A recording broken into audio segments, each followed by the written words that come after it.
That's glad. And now she actually like messed up her eyes. I'm like, yeah, well, you're an idiot, so. My little sister, we got it when she was like 3 for glasses, because her eyes are so bad. And she looked so cute with her little glasses. Because her eyes so big. Like, oh, I love her. I still love her. Yes, she is. All right, renal allografts. So again, when we see that term allograft, think of transplants. So we're going to be talking about kidney transplants, renal transplants. So this is the gold standard of treatment for patients who do have end-stage renal disease. So again, anyone who's downstairs doing dialysis, you know, they're sure a good percentage of them are on renal transplant lists. Because it is life-changing, you know, due to advancements in organ procurement and matching, and immunosuppressive therapies. You know, this renal transplant, you know, definitely is will change a patient's life, you know, their quality of life now. They don't have to go to dialysis anymore. Increases the life expectancy now. If that transplant, that donor kidney comes from a living recipient, those tend to last longer than if they come from a deceased donor. So there's a whole workup that we look at. So there's a specific antigen, this HLA antigen, human leukocyte antigen that's matched for our donor compatibility. You know, there's additional patient history that we have to obtain, perform physical exam, lab workups to ensure that it's a proper match. When the patient is going to be a donor, you know, we have to assess that kidney for any congenital anomalies. Make sure that we're not transplanting a kidney that's got, you know, kidney stones or, God forbid, kidney cancer, you know, hepatocellular carcinoma. Making sure that, you know, it's not a duplicated system that's going to make the transplant a little more complicated. When they're doing the workup, you know, oftentimes they'll do a CTA or MRA, you know, to really get a good look at that kidney. So we'll talk a little bit about the different transplant types, where these transplants are placed when they're transplanting to the recipient, the ultrasound exam that's involved when we're doing a renal transplant evaluation, and then complications that can arise.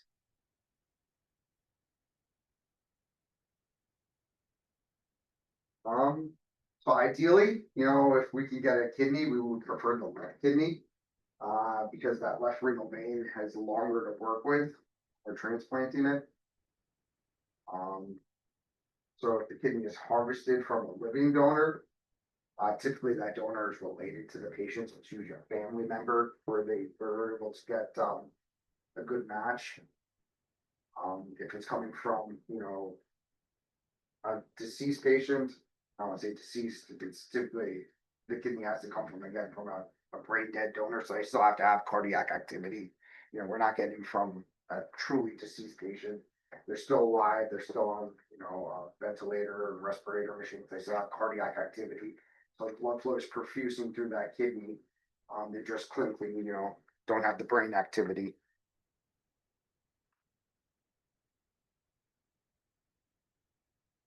So in terms of where that transplant gets placed, it's placed down in the iliac fossa, so it's down in the patient's pelvis area.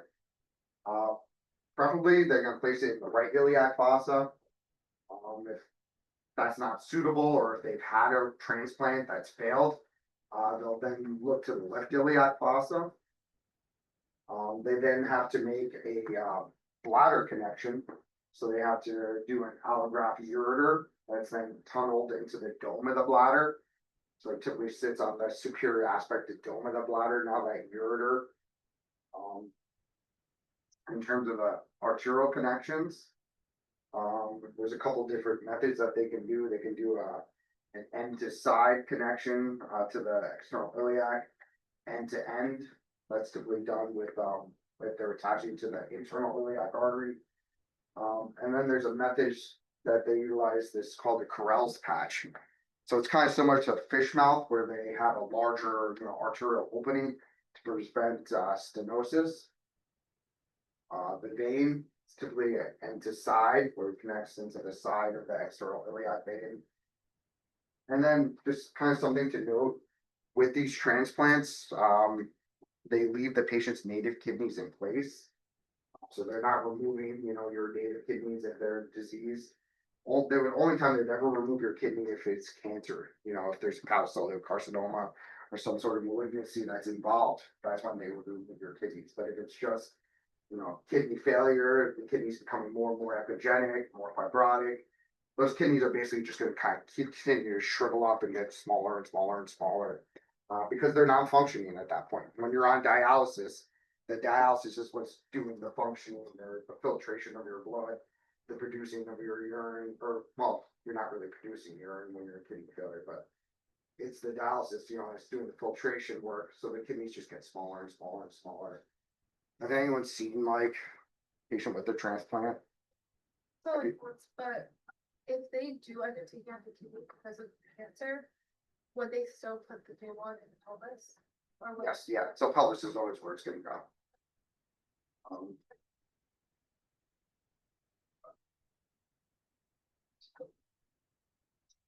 So you can see it's in that iliac fossa, kind of like over by the iliac crest, in the right lower quadrant.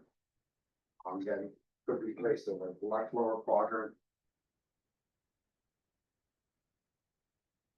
So here we can see the ureter as it connects to the dome of the bladder, that superior portion, dome of the bladder, where the urine's draining in. We have our external iliac vein, where we have a end to side connection. In this case, they were connecting into the patient's internal iliac artery. In that case, typically they would do an end-to-end connection, so the renal artery, end of the renal artery connects the end of the internal iliac artery. More often though, they like to tap into that external iliac, so it'll be an end to side connection, similar to how it is with the vein.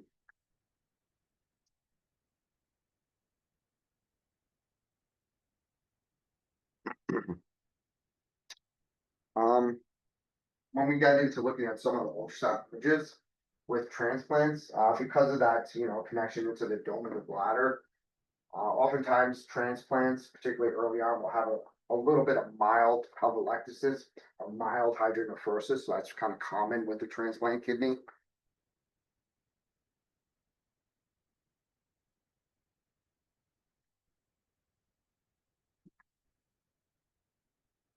So for that arterial stenosis connection sites, we said end to side is typically more common because we do get a more significant number of transplants coming from living donors or from family members, who donate their kidneys. So it's more common, and again, it's connected to our external iliac artery for our blood supply. A little less common is that end-to-end anastomosis when it connects with the internal iliac artery. That can also be with a living donor.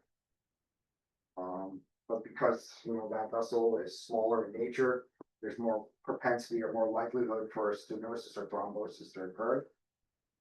And then that Krell's patch, cut it off there on the next side. So with Krell's patch, so this is the most common surgical anastomosis when we're dealing with a deceased patient now. The transplant comes from a deceased patient, so they're taking a little bit.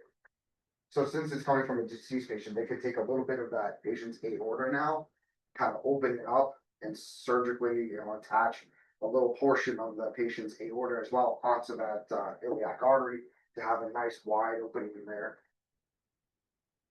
So again, the Krell patch is a small circumferential rim of aortic wall surrounding the connection from the donor's main renal artery. It just allows for a larger anastomosis, a nice wide opening to reduce the likelihood of that becoming stenotic or thrombosed.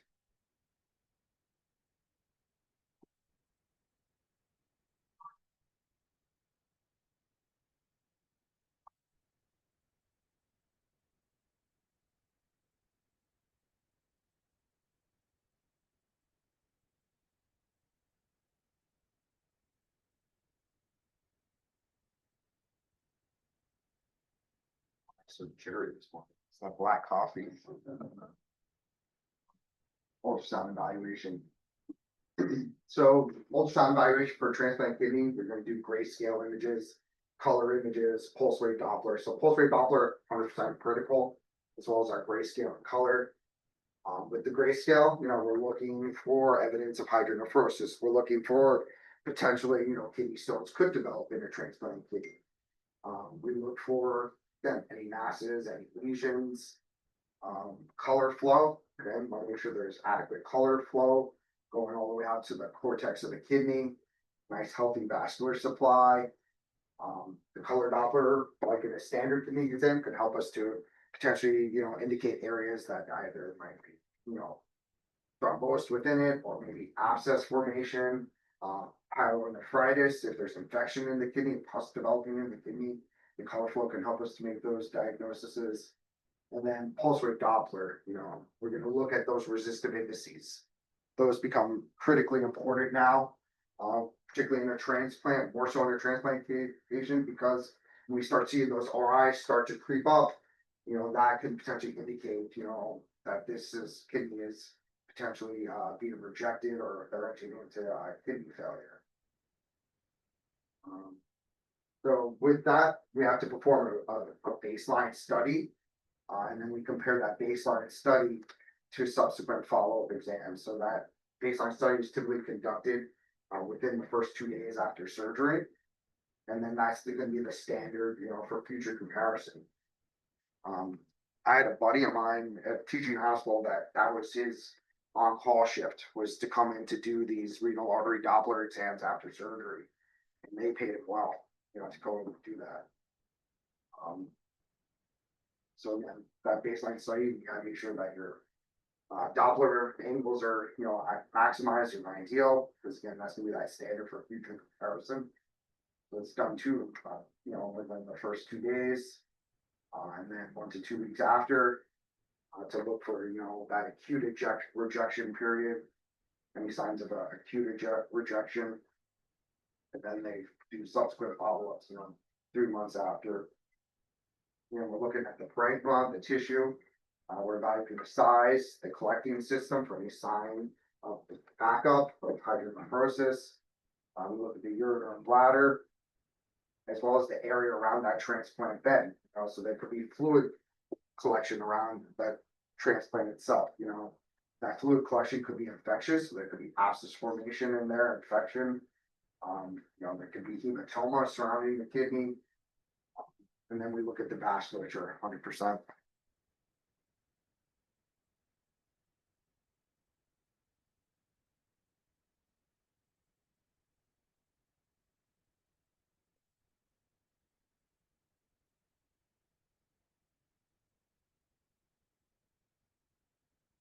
So the good thing about kidney transplant, so even though we haven't started, our renal artery Doppler here in the lab, the nice thing about these renal transplants is they're so superficial, so close to the surface, and they're kind of right there. So the exams are fairly easy to perform.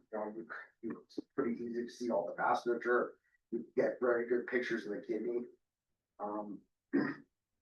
They're so superficial that you can even throw a linear probe on there and get good images. Do a wide sector linear probe if you really wanted to get fancy. The only kind of caveat with that, with the renal transplants, these kidneys get big. They get large. So you're going to put the probe down and be like, wow, that's big. I'm talking like 13, 14, 15 centimeters. Like, it's a big kidney. And it makes sense because this is the only kidney they got that's working. So it's going to hypertrophy. It's going to enlarge in size because it's doing the work of 2 kidneys. So like an exercise, someone working out, building their muscles up. Same thing's happening here. That kidney's getting large because it's got a function to do all the work of what 2 kidneys would usually do. So it hypertrophies. We want to make sure we visualize the entire length of the vessels, of the entire length of the main renal arteries and veins. Make sure there's no thrombosis in the vein, no thrombosis or stenosis in the entirety of that artery. Those anastomosis sites are critically important, when we're looking at the vessels. And then we also want to assess the the iliac vessels as well. So the iliac vein is the drainage. We want to make sure that there's no thrombosis in the iliac veins. And then particularly look at the external iliac artery. You want to make sure that we have, you know, no stenosis in the iliac artery, because that can also skew our velocities as well. You know, make sure there's no evidence of stenosis in there. Because, you know, if we're transplanting a kidney and patient's got peripheral arterial disease or aortoiliac disease with atherosclerosis in those vessels, you know, that's going to impact the amount of flow that's able to perfuse to that kidney. You know, and that's also going to impact the velocities. So, you know, if we're doing our study and have target waveforms, you know, go back to here. So if we're doing our study and we have target waveforms, you know, within the main renal artery, that vessel could be clean, and it just could be a result that the patient's got aortoiliac disease that's now impacting that flow. Again, a good surgeon hopefully would recognize that, you know, understand that, you know, this patient's got aortoiliac disease and not transplanting their kidney in a bad location, you know. Fortunately, that'll just be a waste, or maybe they would go in, do an atherectomy, try and clean out the vessels, do whatever they can, stent that vessel open, you know, in the iliacs, ensure that we got good blood supply getting to the kidney.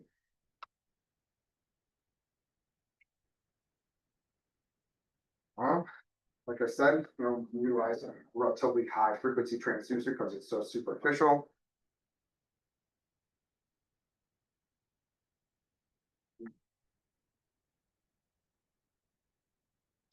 So the main renal artery velocities may be a little bit elevated.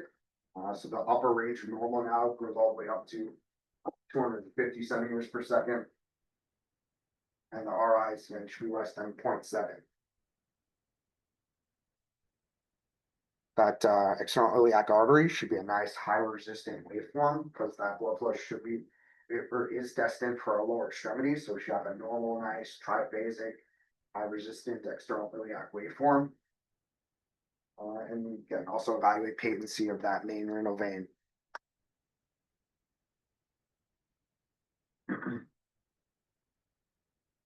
So this is just kind of comparing, you know, a normal or a regular kidney ultrasound versus a transplant ultrasound. With the transplants, in addition to being larger and more hypertrophy than a normal kidney, that cortex is typically a little bit more echogenic. So with that, the portomedullary differentiation was a little more pronounced.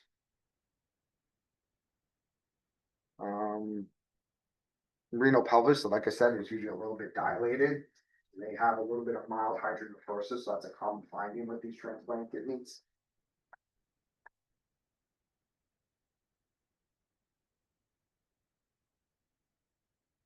Well, so normal transplant, you know, it's gonna be enlarged. It's gonna look a little spongy. I kind of like think of like looking a little bit spongy.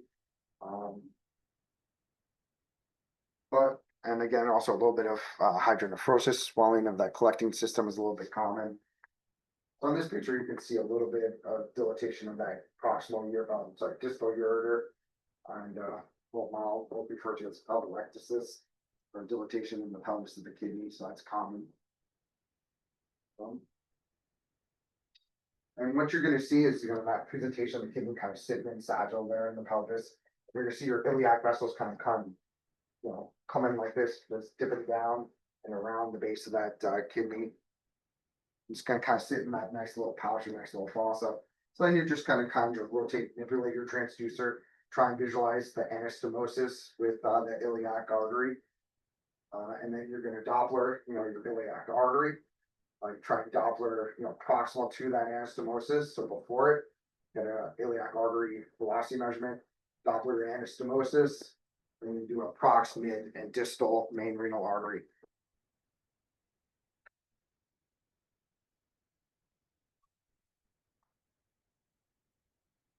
So again, kind of get your bearings, you know, like if we're in sagittal, it's gonna be superior, inferior. Sometimes it can get a little bit tricky with orientation. Sometimes they could be a little more kind of like that, sometimes a little more up and down. But in terms of the blood flow, you know, blood flow is forces like that as it runs through the iliac.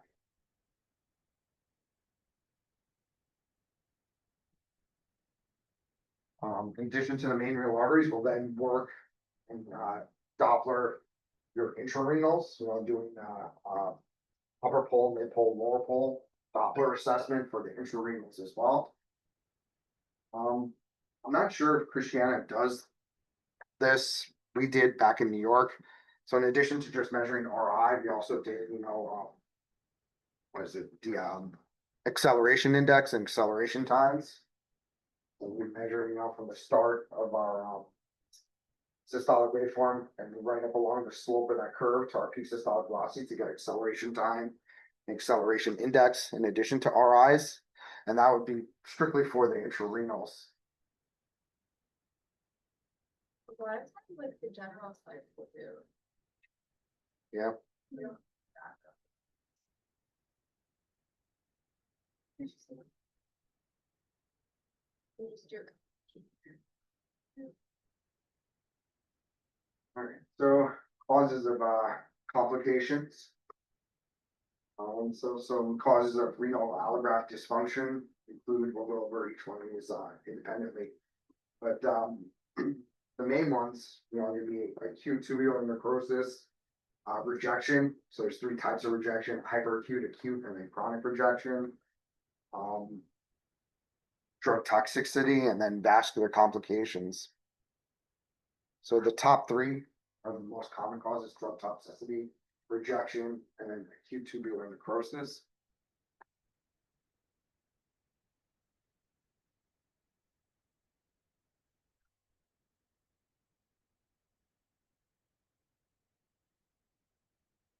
You guys just this question, right?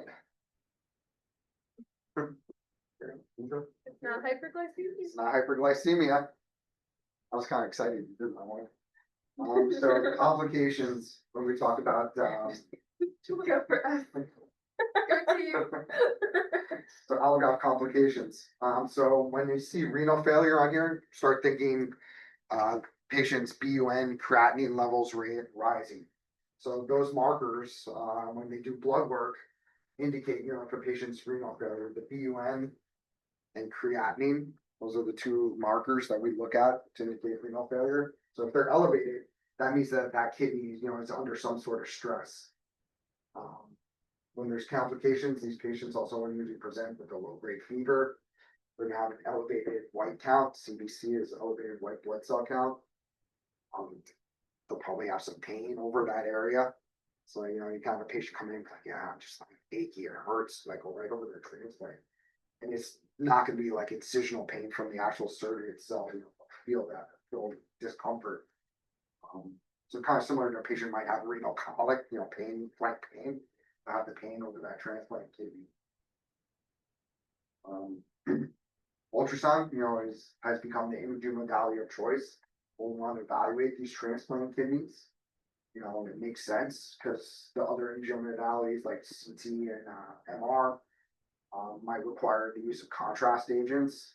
So again, those are nephrotoxic. We don't want to do anything that's potentially nephrotoxic to damage that transplant.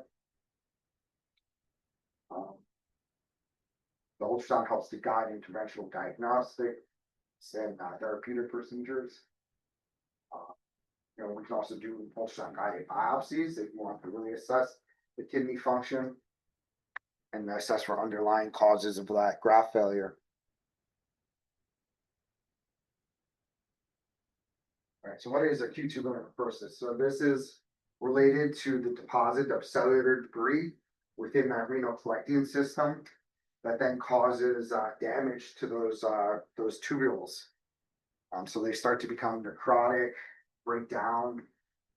That tissue starts to die within the collecting system. So think of like gunk that's like built up or debris built up.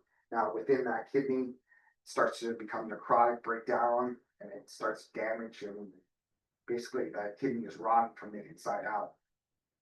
So this is primarily due to ischemia from the donor before transplant, meaning that there was either a prolonged period of time that kidney was out of the body, not getting good blood supply.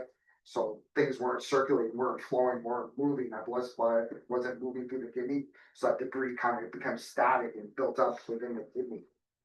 So that's, basically the primary cause.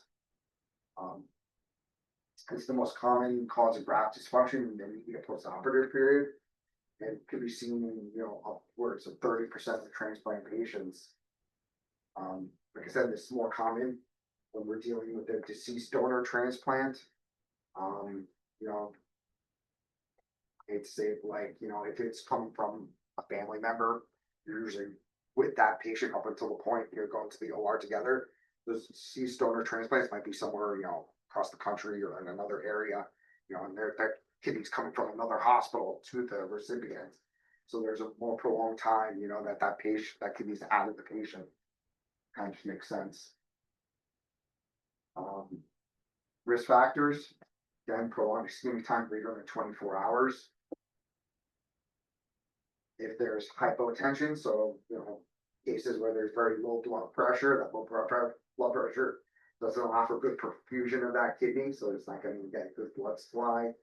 If there's excessive blood loss during that surgery, prolonged illness or intensive care stay of the donor, or from a donor not beating heart, again, poor perfusion, poor circulation, that kidney. With acute tubular necrosis, again, you're going to see with all these, you know, signs of rejection or graft failure, that increasing RI is your canary in the coal mine. That's the first, you know, thing that we start to see to indicate that there's potential issues here. So we get decrease in diastolic flow. When there's decrease in diastolic flow, that's our, you know, right away, RIs are going up. The higher the RI, the worse the acute tubular necrosis. So, you know, if you got an RI that's pushing 1, that's real severe now.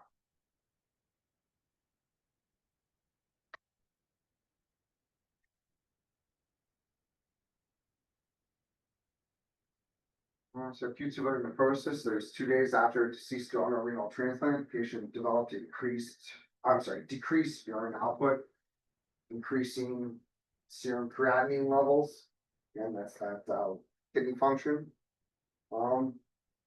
Urine output, that's another good indicator, you know, potential rejection or graft failure. Patients all of a sudden not producing urine, you know, that's what the kidneys are there for.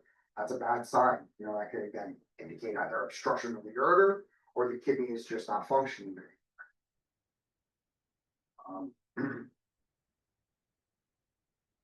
So in this case, Doppler waveform, the segmental artery within the kidney is B, and the arcuate artery revealed high resistance with an RI of 1. So there we go, we got no diastolic flow at that point. 3 weeks later, you know, there was improvement with diastolic flow now returning and more normal RI of around 0.7. Showing very high OCs.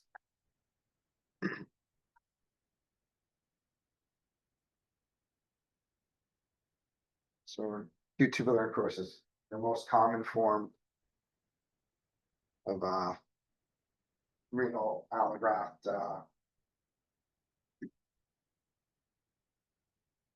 or the most common cause of renal allograft dysfunction.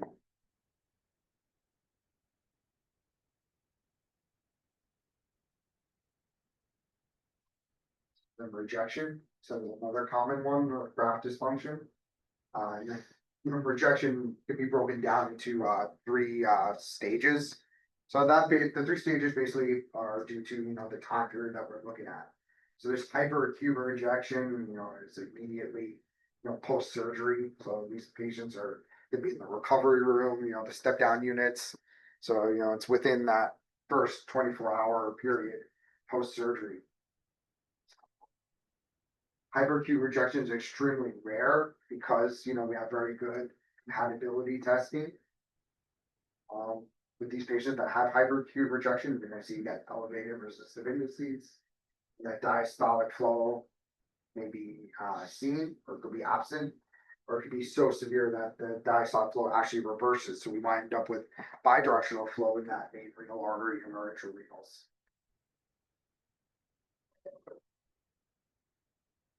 So reverse diastolic flow, you know, that's an important thing to look for in that immediate postoperative period. We'll see reverse diastolic flow also show up when we look at renal vein thrombosis as well, against some of the vascular stuff. So acute rejection now. So now we're a little bit further out from that postoperative period. So it usually develops within the first several weeks. to months after transplantation. About 20 to 40% of all transplant patients, this can affect. These patients might start to present as asymptomatic, but then present with some flu-like symptoms, so fever, chills, tenderness over that graft, low-grade fevers, and then deteriorating renal function. So their BUN, creatinine levels, they're still slowly starting to creep up. So it isn't, with ultrasound, we could see swelling of the graft. That's again, an important differentiator between acute rejection versus chronic rejection. With this acute rejection, the graft starts to swell, starts to become even larger. So, if it was like, 13 centimeters, in that first postoperative scan, now we're like 15, 16, 17, like, a drastic increase in size in a short period of time. That's not standard hypertrophy of a long-standing transplant. Again, increasing resistive indices, and then reduce parenchymal blood flow. So we put our color on, we're not seeing good perfusion all the way out to the cortex. The blood flow is starting to become diminished. The diagnosis of this does require a biopsy to perform, so we'll perform an ultrasound guided renal biopsy to make that diagnosis of acute rejection. This can be treated with steroids and immunosuppressant therapy. But unfortunately, is a good indicator of potential future transplant failure.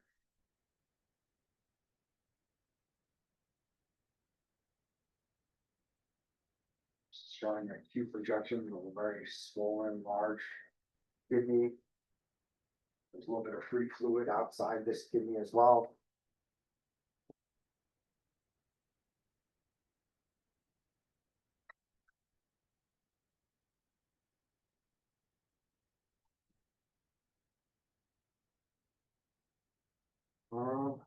And chronic rejection. So this, the period this begins in the last 3 months after surgery. This is leading to eventual renal failure. So some common risk factors for patients who have chronic rejection, previous episodes of acute rejection.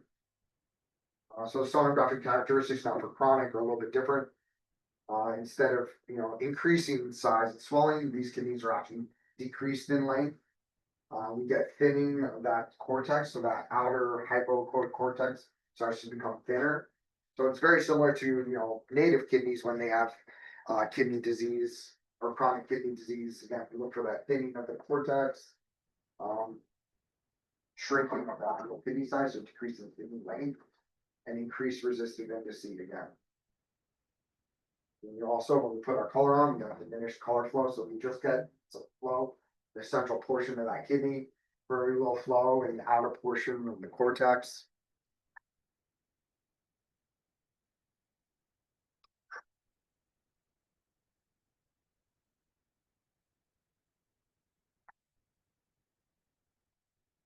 This is just showing manifestations. So for acute rejection, got increase in size, increase in that increased cortical echogenicity, prominence of the pyramids.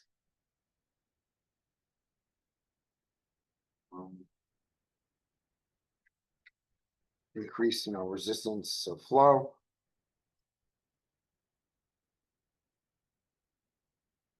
So this was showing acute rejection. So we see a very large swollen kidney.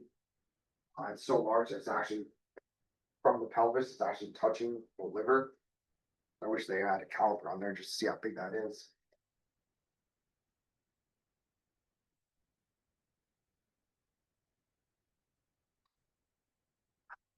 I don't remember that picture.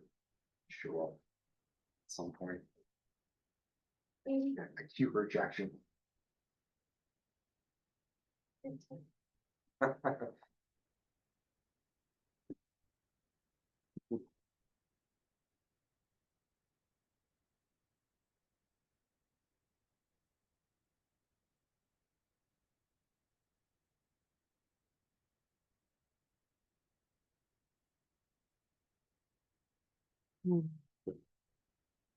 Transplant rejection. So these are just, again, showing just pictures of patients with rejection, demonstrating their increased resistant indices, absence of flow in the cortex, we just see flow, the central part of the kidney. And then we can look at the kidney size, is it large? Is it larger than we were expecting or previous exams? That would indicate acute rejection. Is it, very echogenic and diminished in size? Does it indicate chronic rejection?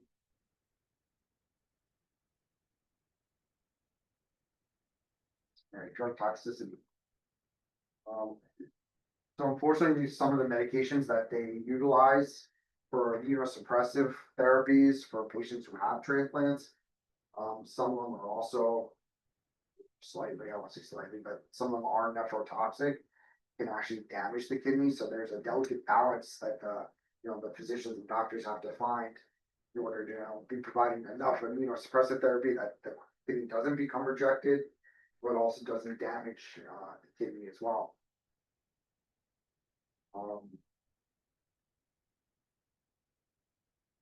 So with this drug toxicity, we have to try and differentiate, drug toxicity versus chronic rejection. So again, this would require a biopsy to make that diagnosis. There has to be careful correlation with the serum drug levels.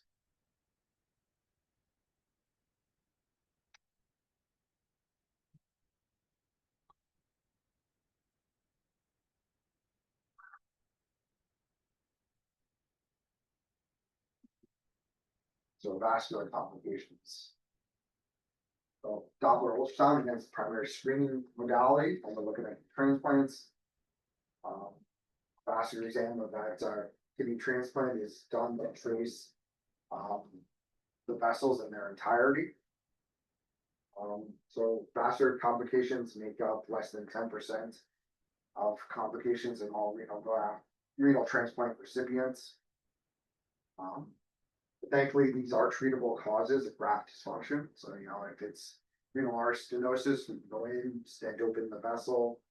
If it's thrombosis, we can, lyse the thrombus, remove the clot, try and preserve that transplant.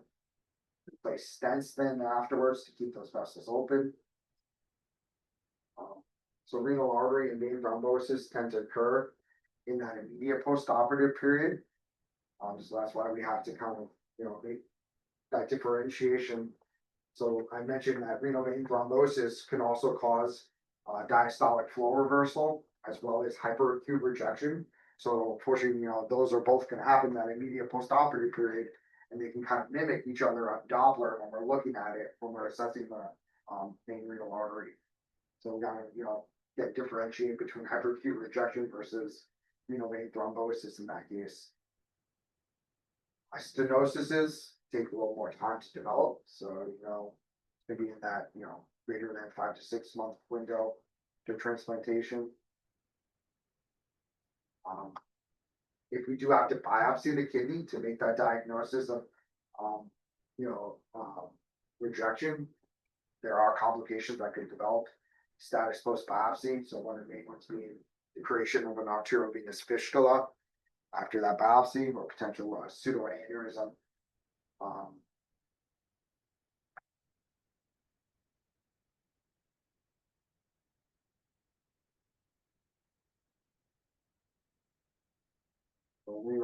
Renal artery thrombosis. So this one occurs very rarely. Occurs very early. In the postoperative period.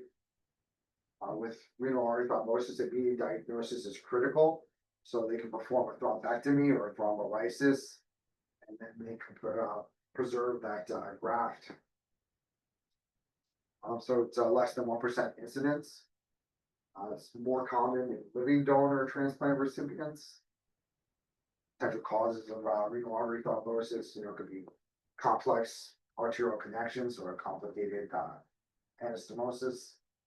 In pediatric patients, it might be due to a small size, pediatric transplants due to a small size of the main renal arteries.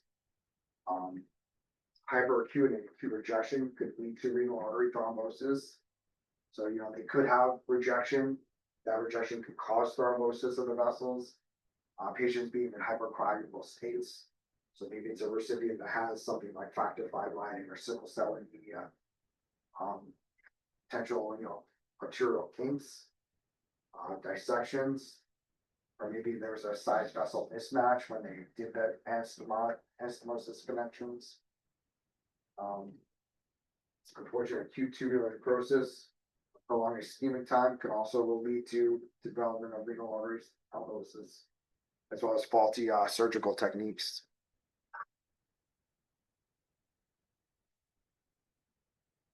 So when renal artery thrombosis is suspected, these patients all of a sudden stop producing urine. So it just kind of makes sense. Like urine is produced because of the filtration of the blood. So if blood is not getting into the kidney, no filtration is going to happen. So no urine is going to be produced. So anuria, acute anuria, all of a sudden they just stop producing urine. So they're all right. Everything was good. They're producing urine. All of a sudden, all right, we haven't had any urine output all day. What's going on? So that's a major indicator, as well as tenderness over that graft site. With ultrasound findings, the kidney is going to become enlarged and hypoechoic.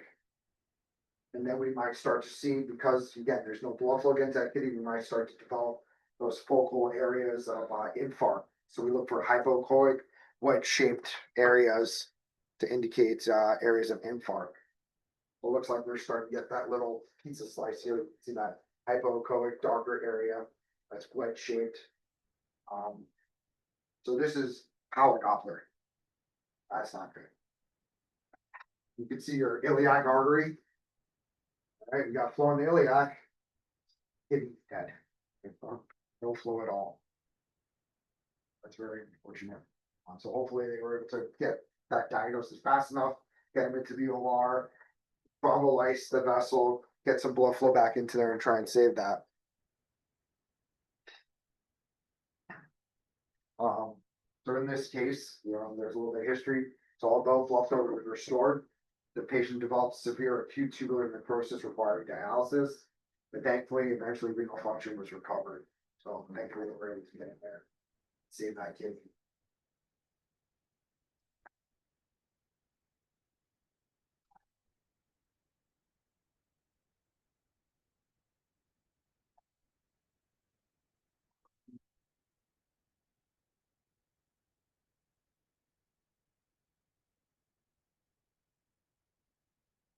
The postoperative baseline Doppler and recovery demonstrated no evidence of flow in the parenchyma of the upper pole, and the more superior main renal artery could not be identified. They got an RI of 0.96 in the segmental artery of the lower pole. Findings were consistent with acute thrombosis of the main renal artery to the upper pole. So that's one thing I actually forgot to mention, like taking kind of a step back. I didn't realize it until I actually started getting to doing a lot more renal artery Dopplers and transplants. Surgeons will sometimes put two renal arteries in there. So they'll transplant the kidney and create two main renal arteries, one supplying the upper pole, one for the lower pole, to really make sure that there's good perfusion to that kidney. So you have to be careful and cognizant of that. I definitely, I'll admit to it, I made that mistake. I did the whole study, beautiful. Surgeon goes, what about the other renal artery in the big butt? Like, all right, bring patient back. My bad. My bad.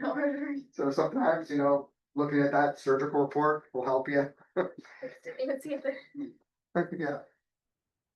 So they did a beautiful study. It comes Because back. they're never happy. There's an upper pole renal artery too. I'm like, all right. Didn't know that, sir.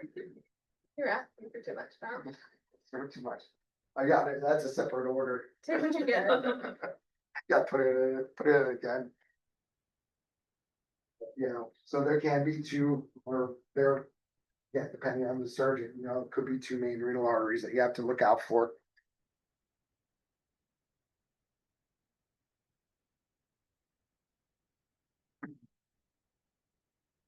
So with renal infarct, we look for complete absence of color in the segment of the kidney.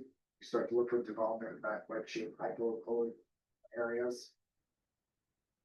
So those focal infarcts, could be due to emboli or infection getting into those smaller branch vessels. Vasculitis, which is again inflammation now of the vessel walls that are now starting to cut off flow. Scarring due to maybe some prior injury from perfusion catheterization. Maybe it's progression of some of these distal branch stenoses in the main renal artery. Or even some cellular infiltration of the vessel wall due to a rejection.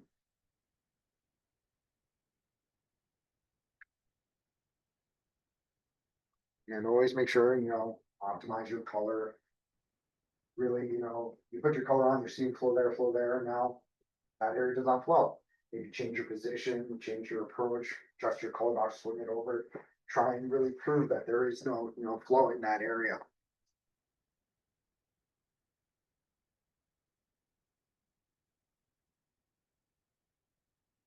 Renal vein thrombosis. This occurs with around the 5% incidence. Usually occurs within that first post operative week. More common for transplants that are placed now iliac fossa. Patients present with an abrupt onset of oliguria, a graft swelling, tenderness.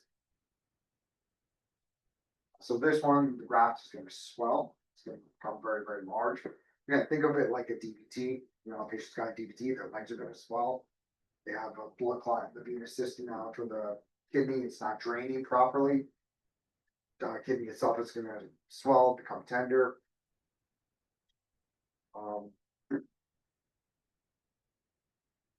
So with renal vein thrombosis, nephrectomy and retransplantation are required if infarction has occurred.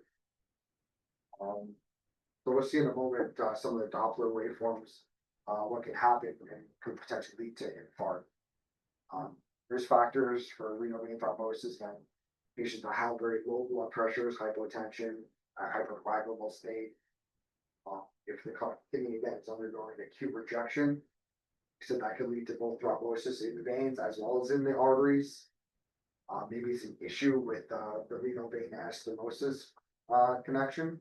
So when connected to the iliac vein, a stenosis developed at that anastomosis site that potentially lead to thrombosis within the vein. We have briefly mentioned that, we also want to assess the area around that transplant for any fluid collections, because anything outside the kidney could compress the vein, particularly the veins. So any perinephric fluid collections could create external compression and lead to thrombosis. And then propagation of an underlying clot within the iliac vein could also, thrombose that transplant renal vein.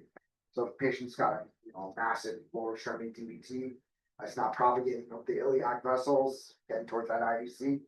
If that iliac vein becomes thrombosed, then that clot could extend into the main renal vein as well with that transplant.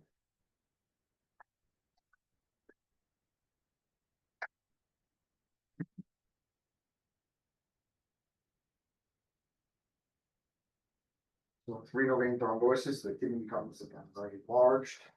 There's decreased echogenicity, so it becomes darker. The renal vein, if it's thrombosed, we know that thrombosed veins become enlarged. There's absence of venous flow with increased resistance within the artery, which just kind of makes sense. If nothing's draining out of the kidney, blood flow is backing up, filling the kidney, it's becoming swollen, it's becoming enlarged, hypoechoic.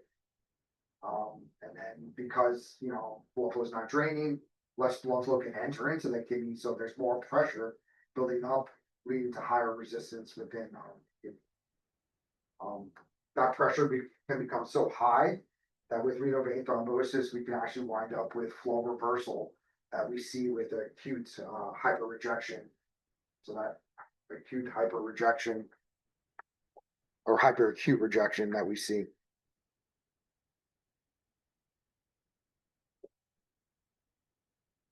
So here we go. So this was renal vein thrombosis. They're Doppler, the intrarenals and the main renal artery, and we actually wind up with bidirectional flow. So during diastole, we actually get flow reversal because those pressures are so high because nothing is draining out now.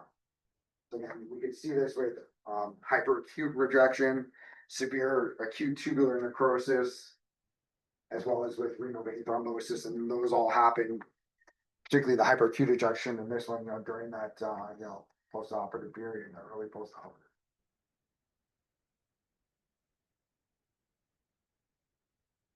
Survived till Monday with my voice, man. I don't know.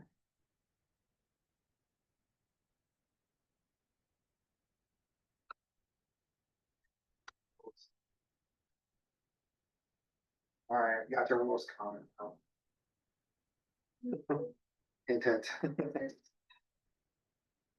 So with liver transplant, we said it was hepatic artery thrombosis was more common. Here, it's stenosis for the kidneys. So flip it. So renal artery stenosis is the most common vascular complication when we're talking about transplants. So again, it's stenosis, so it's a slower process and usually occurs after 3 months and within the first 3 years after transplantation. This is seen more common in the living donor transplants, and most commonly at the main renal artery and stenosis. So it's typically I get at that connection site with the external iliac artery. And the reason it's more common in the living donor transplants, any ideas?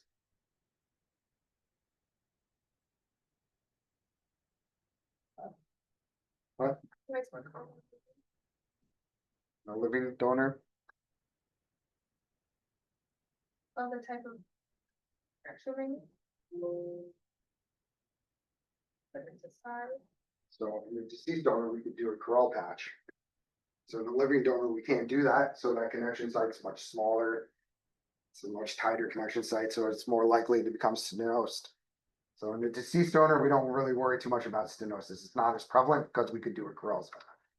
But in a living donor, we can't do that. So there's higher likelihood that we can wind up with renal artery stenosis.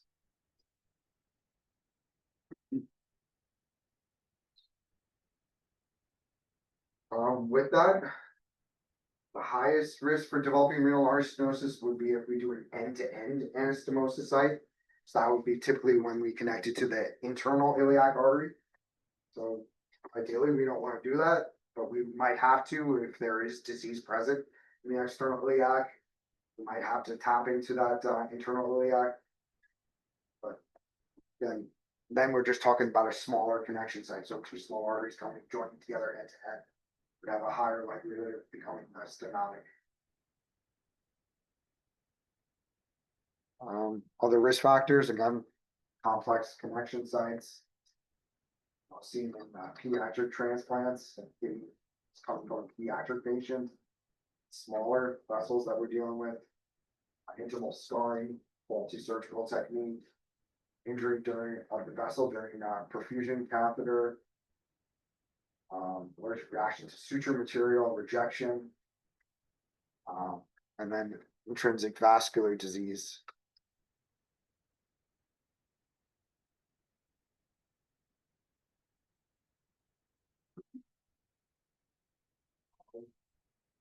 With renal artery stenosis with the transplants. So we had said 230 for a native kidney. So with the transplants, we can go a little bit higher. Each lab has their own criteria. Over 300 has very high specificity for making that diagnosis of renal artery stenosis in a transplant. But again, what we're looking for, patient presents with new onset or worsening hypertension. So again, kidneys controlling blood pressure, same with native kidney renal artery stenosis, uncontrolled hypertension. Their renal function is deteriorating.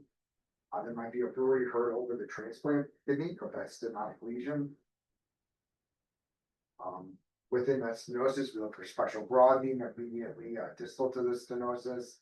Then tarnish parvus waveforms going downstream, particularly within the kidney itself. We could utilize MRA to meet that confirmation as long as it's non-contrast. But again, ultrasound is really good because these kidneys are nice and superficial. They're close to the surface, so typically we get very good images to visualize the stenosis.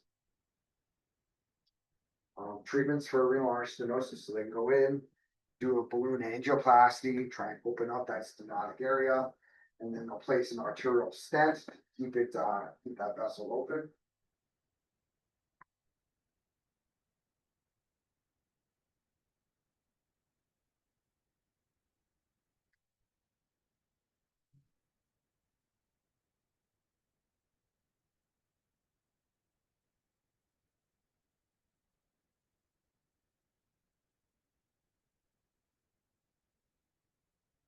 Again, with the transplants, our numbers are a little bit higher, so you can use 250 and 3. It's kind of like your magic number, so as opposed to 230 and 2.3.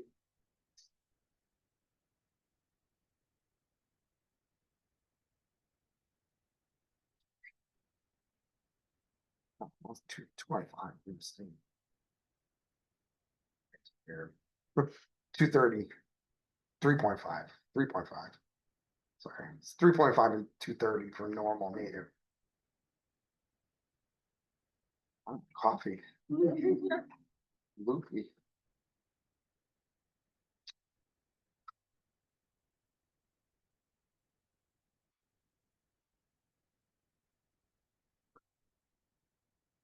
It's cold and dark. 102. Slides are total. Run 43. We'll pick it up. He's like, I'm picking up what you guys are putting down. Hey, Bobby. Go on. All right, stenosis. That's tape and Bubby for the down too. That's the 2 things and coffee. I know. So again, we're looking for stenosis. We're trying to identify that anastomosis where the highest velocities are, and we just do our study, Doppling through the entire renal artery. Then we should expect to see tardious parvus waveforms when we get distally.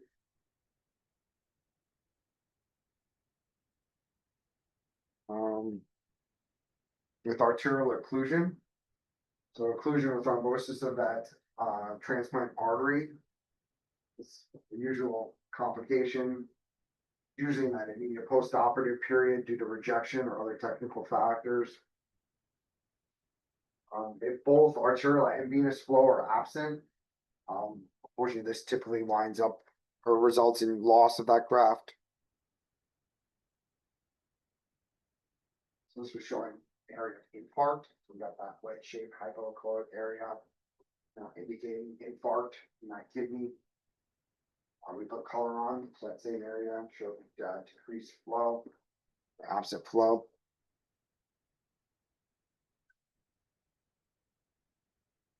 You can also have stenosis in the renal veins because of those anastomosis connection sites. Or we could also be due to extrinsic compression from some sort of adjacent fluid collection or perivascular fibrosis. With stenosis in the vein, then we just kind of look for color aliasing, elevated velocities in that area of stenosis.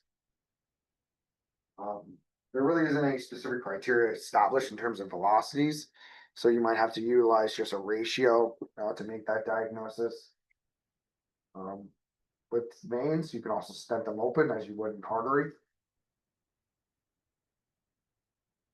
So, you could be doing your Doppler assessment of the vein, you're going to assess the entirety of that vein. You'll be Doppling along, and all of a sudden, your velocities jump way up. See your color aliasing.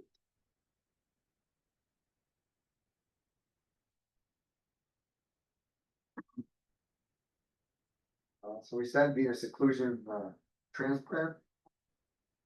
Usually in the immediate postoperative period, kidney again becomes very enlarged. Becomes, looks very hypoechoic, heterogeneous. There's absent venous flow. Those arterial waveforms become very high resistance. All the way to the point that we can even have flow reversal during diastole. So the causes, again, could be low blood volume, hypovolemia, poor surgical technique, propagation of DVT from the legs into iliac vessels, or external compression. We have mentioned that arteriovenous fistulas could also occur as a result of that biopsy to determine if there is rejection. So with any fistula, we see fast turbulent flow in the area of that fistula connection, because again, the arteries are connected to the vein system. So we get that very high, low resistant velocities in the feeding artery. And then arterialized pulsatile flow within the venous system.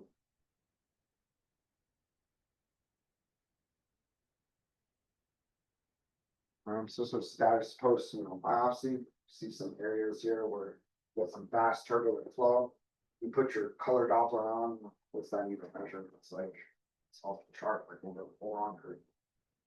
So we know that that's very fast, very low resistant flow.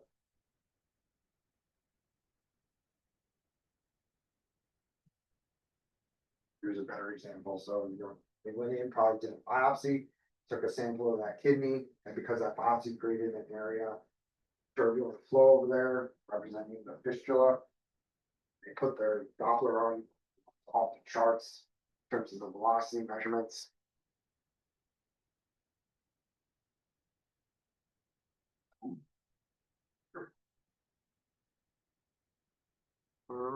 This was on 2D ultrasound. We saw a cystic area that they thought might have been a septated cyst. Put color on, well, it's got vascular flow to it. So this was just an arteriovenous malformation that a patient had. Because of biopsy as well, we might potentially create a pseudoaneurysm. So same thing holds true with any pseudoaneurysm that we've seen so far, throughout the body. They'll have the same telltale characteristics of that yin-yang flow pattern within pseudoaneurysm itself. If you can document and Doppler that neck, you'll get the bidirectional flow pattern within the neck.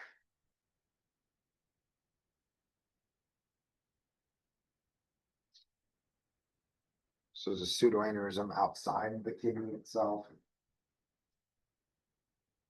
adjacent to the transplant kidney. Pseudoaneurysm out here in the kidney. The Doppler to the area of the neck, demonstrating that to and fro bidirectional flow pattern.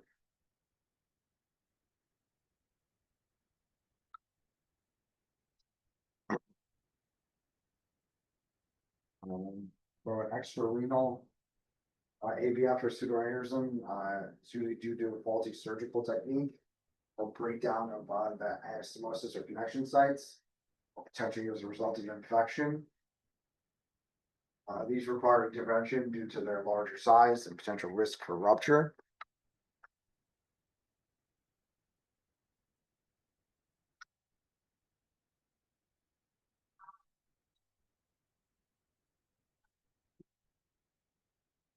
So another very rare occurrence could actually be torsion of the entire kidney itself, this vascular pedicle. So if you kind of think of the kidney sitting there like with a stalk of vessels coming out, the kidney can rotate, twist on it, and as it twists, it cuts off vascular supply. Mainly the vein is one of the first things to get compressed as it forces and twists. So this is occurring when the transplant is placed in the peritoneal cavity, when the main renal artery or vein are excessively long or redundant. So it can be a partial torsion or a complete torsion. It doesn't necessarily have to torse all the way to completely cut off blood supply. Early diagnosis of this is very important to improve blood flow. So clinical findings might include malrotation of the kidney, hydronephrosis. So because of that twisting, the ureter now becomes constricted, prevents drainage of the urine. So we get a backup of urine. So in terms of the diastolic flow, or yeah, the diastolic flow might be normal all the way to reversal of diastolic flow, and depending on the degree of torsion, Do they just try to untwist it? and they'd have to go back to the OR. What stops it from just retwisting it again? I'm not sure. Yeah, cause I know that they usually They like with tack the down. particular, they tack it down. Yeah, they suture it, yeah. Right, yeah. What do they do for ovaries? I mean, the ovaries are like suspended within like the ligaments. Because she said, when I saw this lady, she had a previous severe torsion, she said that the way they Duct tape. duck it there, yeah, they use duct tape, they do something to keep it there, because she said they put it Yeah. weirdly. But I it's want stuck something there, that longer lasts. so I don't know, they do something, I'll but text maybe you, they roll can, it with them. can figure it out. Duct tape it. Duct tape on my desk. Gorilla tree.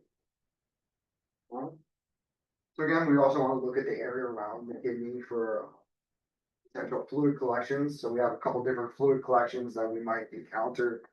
So hematoma, we know is a collection of blood. Seroma is a collection of serous fluid. So seromas are typically just completely anechoic.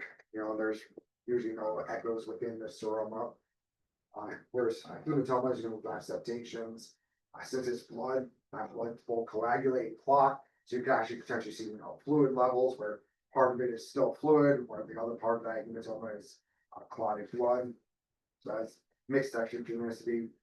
A uroma is just a collection of urine or a unconsolidated pocket of urine. An abscess, it's a pus collection.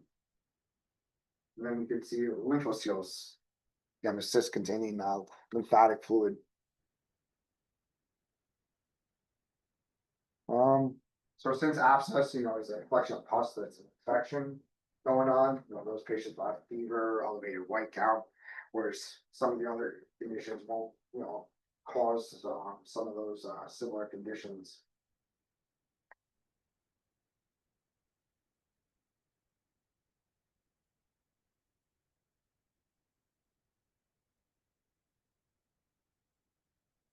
So these hematomas could exist, you know, in the surrounding areas surrounding the transplant kidney. So this was just a kind of a perinephric outside the kidney hematoma. Or we can have hematomas that are subcapsular. So the kidney, again, it's got a capsule surrounding it. And then the hematoma is actually, you know, within the kidney itself. So maybe from either the transplant or maybe from a potential biopsy, you damage the kidney, develop, and that could be developed a hematoma. As that hematoma grows and expands, it could potentially compress the kidney, causing dysfunction within that kidney. And this was resulting following renal biopsy to develop a subcapsular hematoma. Age kidney is. So hypertension that develops following a long-standing compression of the renal parenchyma by surrounding fluid collection, like a hematoma or seroma or uroma. So this compression causes decreased blood flow, can trigger renin secretion and cause hypertension.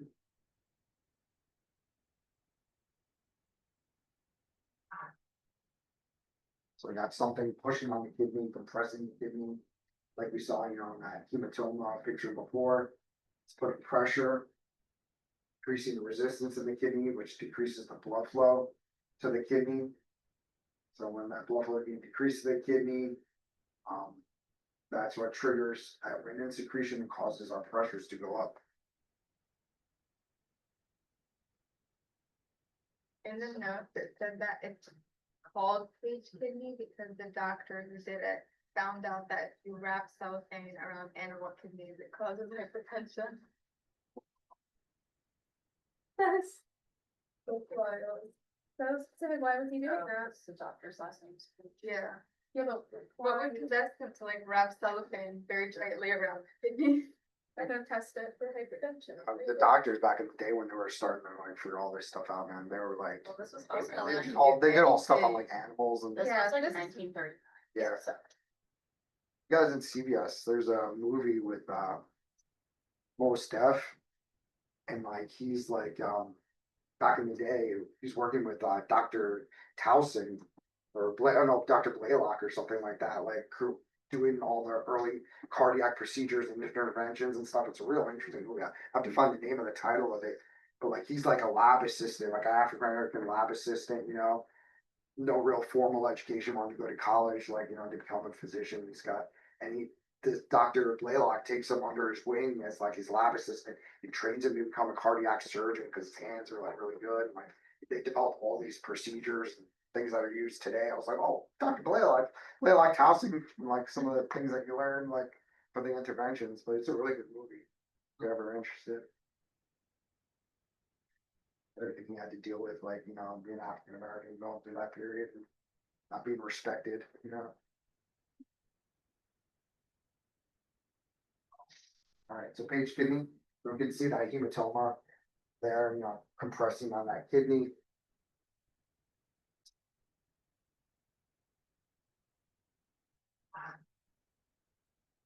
Again, depending on the degree of the compression, you know, can wind up with that flow reversal that we see during diastole, the very high resistant flow.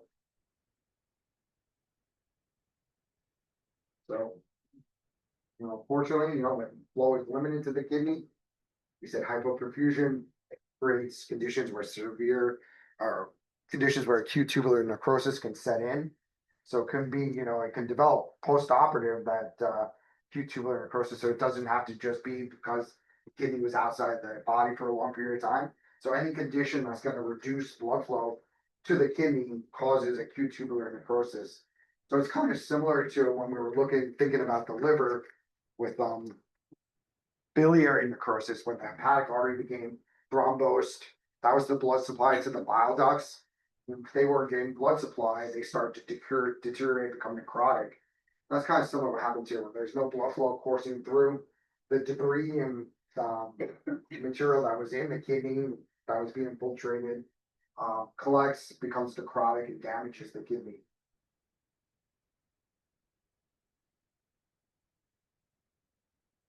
We can wind up with infectious abscess or you know, around the kidney as well. With abscesses, you know, we're able to delineate, you know, borders on that collection. There might be some peripheral vascularity to that abscess. Good abscess picture. Abscess picture.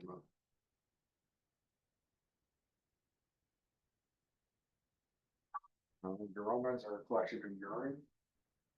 This was large aroma, encapsulated. Then these are very, very rare. It could be due to extravasation or leaking out urine from the calyces or the renal pelvis or ureter from that new connection site that they made with the dome of the bladder. Patients could present with abdominal tenderness, decreased urine output, potential discharge from the wound. Wound.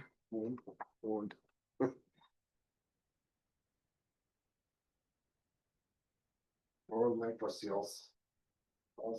Similar appearance to uroma. It's fluid-filled collection of lymphatic fluid now. And then this is due to disruption of the lymphatic vessels during the procedure.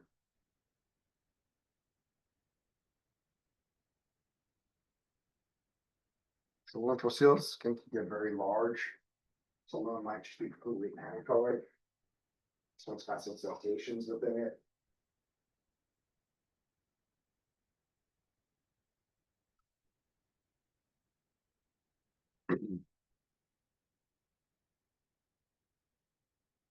So infections can be common due to complications of surgery, as well as due to immunosuppressants. So again, they're on immunosuppressive therapy for to prevent rejection. And some pathogens that, you know, we worry about are cytomegalovirus. This cytomegalovirus may present as pyelonephritis. Which can cause diffuse or focal areas of either increased or decreased echogenicity within the kidney.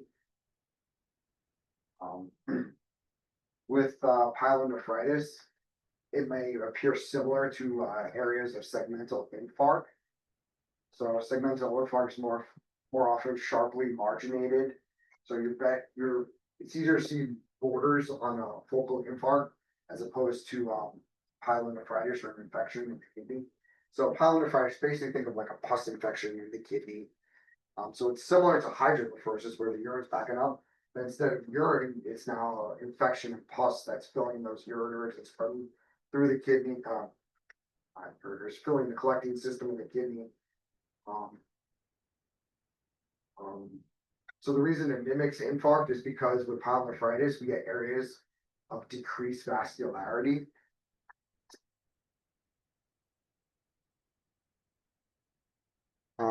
Renal transplant patients, unfortunately, because of those immunosuppressant therapies, also have increased risk for developing cancers. So most commonly things like lymphoma or skin cancers due to prolonged immunosuppressant therapy. Other cancers such as rectal and cervical and renal cell carcinoma of either the native kidney or transplant kidneys have also shown increased incidences. And then there's post-transplant lymphoproliferative disorder. So what we saw also with the liver transplants, that large, liver lesion, can also get the same condition, affecting the kidneys as well.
I do an echo tech. She's doing travel echo.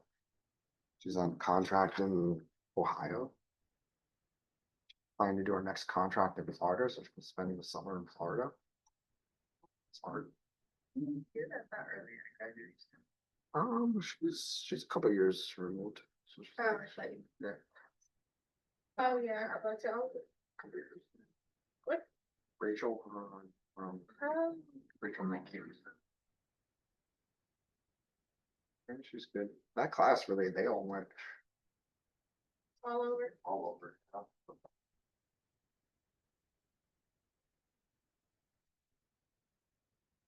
So post-transplant lymphoproliferative disorder. So affects about 2% of transplant patients. So we can see this, most commonly affecting things like the tonsils, cervical lymph nodes, lungs, solid and hollow abdominal viscera within the lymphatic system. So they appear as a focal mass with homogeneous echogenicity. So basically, these are tumors that are kind of developing and infecting these some of these various organs and areas. Symptoms range from flu-like syndromes to high-grade solid lymphoma. Early cases of this lymphoproliferative disorder tend to affect young patients in the first year. Patients do well with antiviral therapy and decreased levels of those immunosuppressive drugs. If it's late onset of this lymphoproliferative disorder, they tend to be more aggressive, but poor prognosis. And these are ones that present, greater than 2.5 years after transplant. Ultrasound findings, you can see a diffuse solid mass or lesion within the kidney with diffuse parenchymal infiltration. You can also see the lymphadenopathy, surrounding the kidney itself, so lymph nodes surrounding the kidney. Those enlarged lymph nodes can compress the ureters as well as the vasculature.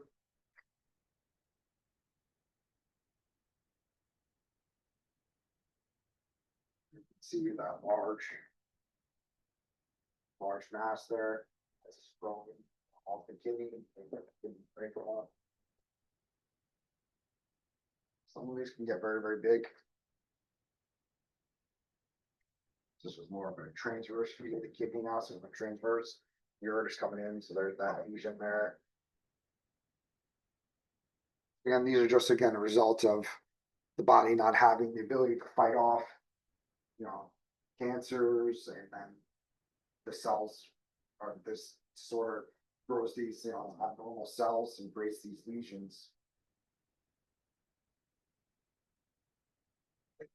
So with this, we would need a biopsy to confirm this disease.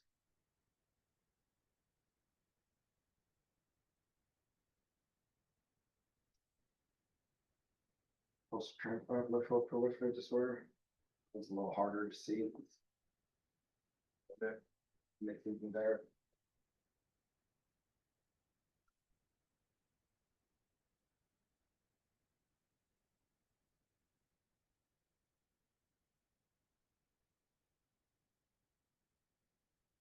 So in addition to that, we also worry about renal cell carcinoma. It's a good within that transplant kidney now. Also, renal cell carcinoma is a heterogeneous echogenic mass within the upper pole of the kidney there.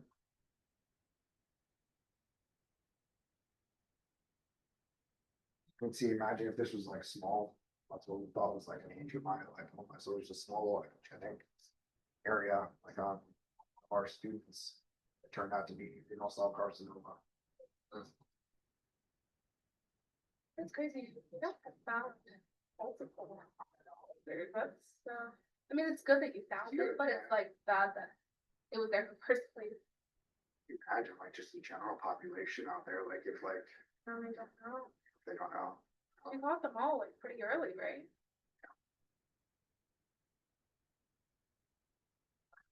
Really, Amy was aggressive though, like it's like, girl, she's like, wait till spring break, between spring and summer. When she goes back to the surgeon, they're like, yeah, your thyroid mass is like grown into the muscle tissue, like this is like fast growing. They have to like really take it in there. They take over the thyroid. The whole, yeah. I don't know if they did both sides. I definitely one side is completely gone. Yeah, she had some, we talked to her about it, like she had some complications afterwards. We couldn't get her parathyroids to fire back up, so like her calcium levels, right, were all out of whack or something. All right, ureteral obstruction. So less than 5% of renal transplants can have ureteral obstruction. It's usually within the first 6 months. The vast majority due to stricture that occur within the distal third of that ureter. So it's most frequently at the UVJ. So UVJ stands for ureterovesicular junction. So the vesicle is the bladder. So this is where the ureter meets the bladder, the junction where the ureter meets the bladder. And they're due to ischemia with a very small narrowing of poor surgical technique. So you get narrowing or a stricture where the ureter meets the bladder at the UVJ. Could again be secondary to get some sort of surrounding fluid collection, compressing the ureter.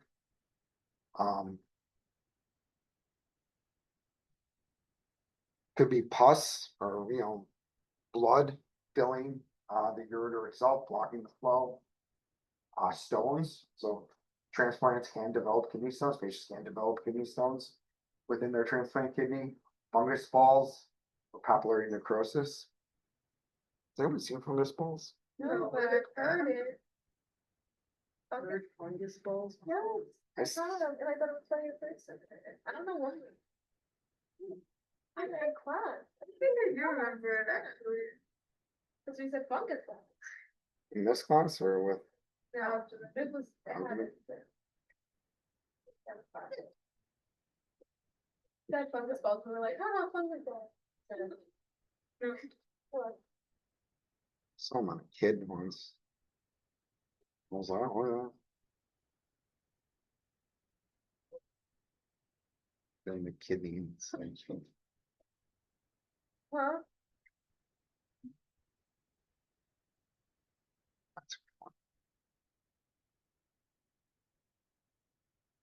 So you see, like, it's in the collecting system. Like you see these little like echogenic balls, but they don't shadow. In the collecting system with these little balls. Oh, yes, we got stone.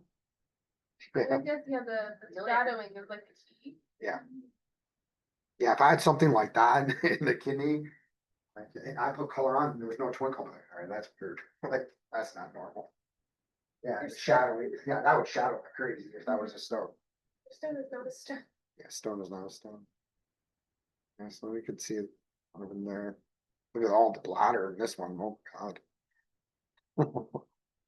That's yucky. Alright, And they grow it. can they grow in the liver? I'm not thinking that was the first line, but I can't remember what. Oh, I think it was, I don't always say like feelings like it is. So there could be blood also within the collecting system as well, so again, the collecting system, the kidney, or I think straight down towards the ureter could fill with blood. We can see blood filling the patient's bladder as well, so it's something we want to look at as well. This is showing the bladder. This is the Foley catheter, so patients, when they want to make sure the bladder is continuously drained, empty, they'll insert, the catheter through the ureter. Through the urethra into the bladder, and then they inflate the balloon to keep that catheter in place within the bladder. So normally the whole bladder should just be compressed and wrapped around that Foley catheter. So the bladder is distended, filled with all this echogenic material, so that's all blood, within the bladder.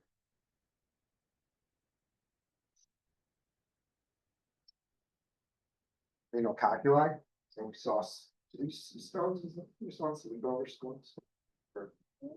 Yeah, I don't I don't know if we did see this, but renal calculi, so kidney stones, renal calculi. We look for areas of small focal echogenic areas. We look for them to demonstrate posterior shadowing, twinkle artifacts. When I put my color Doppler on there, we get this distinct twinkle artifact. So that's a good example. Yeah, it's crazy aliasing, some bring down. If you're ever, not sure if it's true twinkle artifact, you could take your pulse wave Doppler sample gate, put it right on there, and you'll get just crazy static. It'll just be like, and get you this crazy static sound, and that's true, real twinkle artifact.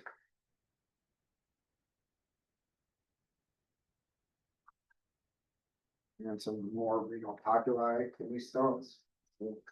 Bunch of kidney stones there, nursing on there, got your posterior shadowing.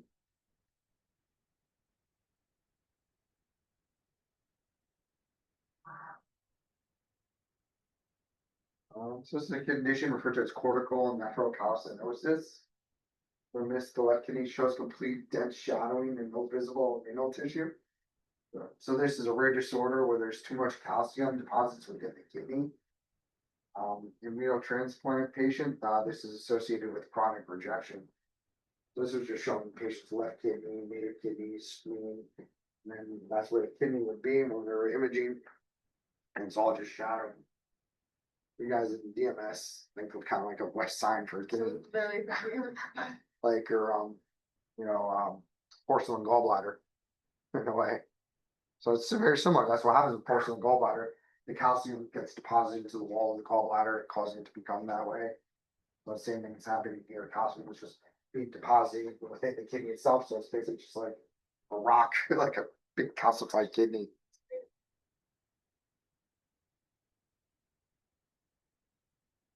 All right, hydronephrosis. All right, so we didn't really talk about hydronephrosis yet. So hydronephrosis is the distension of the renal calyces and pelvis with urine. So it happens when urine cannot drain out of the kidney into the bladder. And it's due to some sort of blockage in that flow of urine, from the kidney into the bladder. So blockage or obstruction. So it's the most common complication of the renal collecting system. We grade hydronephrosis in terms of mild, moderate, or severe. With that grading, don't be afraid to kind of give a range. You could say mild to moderate, moderate to severe. If you don't wanna, if you're kind of in between. No doctor's in the fault, you could say mild to moderate, if you're kind of on the border. Mild hydronephrosis, we said was common, in the, early postoperative period for these transplant patients. In some patients, that mild hydronephrosis might persist indefinitely, might just be something that they have to deal with, not really an issue. It's when it becomes moderate and severe that it has impacts on the kidney because it compresses the renal parenchyma tissue, leads to issues. So some causes. Causes of. New York. Like in New Jersey, right? Causes of. Could be reflux, maybe urine coming from the bladder, back up the ureters and filling the ureters and then working its way to the kidneys. Bladder emptying disorders. So, you might think of like, an elderly male, got a large prostate, they can't urinate well, the bladder's continuously always full, so they wind up with fluid or retention of that urine, working its way back up to the kidneys. Neurogenic bladder, maybe they have a spinal condition, bladder can't contract. Compression of the ureters by, again, something outside compressing the ureters. Debris within the ureters obstructing the flow of urine. Scarring at those connection sites. So again, all possible causes of hydronephrosis.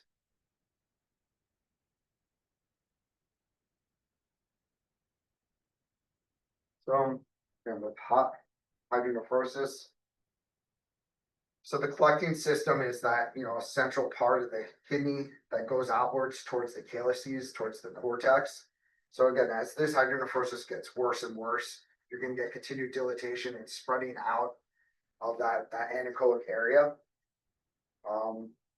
And then basically it all converges in towards the hilum of the kidney to the ureter. And then there you can see the ureter that's actually dilated as well. So in this case, probably the blockage, it's somewhere further down and that your kidney's producing urine, it's trying to make its way down, but it's getting blocked. So we're going, with that dilatation, filling. Hydronephrosis does affect resistive indice. So because of hydronephrosis, our eyes will go up.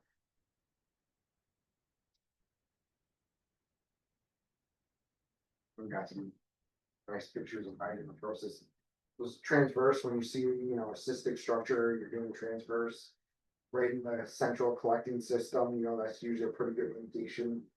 There's hydronephrosis going on. You just want to be careful that, you don't confuse that for a cyst, intrarenal cyst. There are some patients that may have multiple cystic structures, within the kidney. They have multiple simple cysts intrarenally. With cysts, they'll always just stay a singular cyst, so they won't interconnect.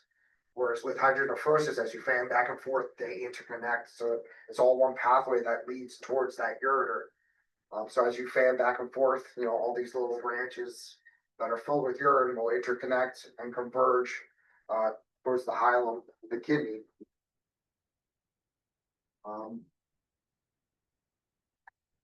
Did Jen give you guys kind of like a grading criteria for like mild, moderate, severe? Yeah, Kind of, sort of. you have to do it for us, good. So what? Our posters. So what did she say was moderate? Severe is when we get.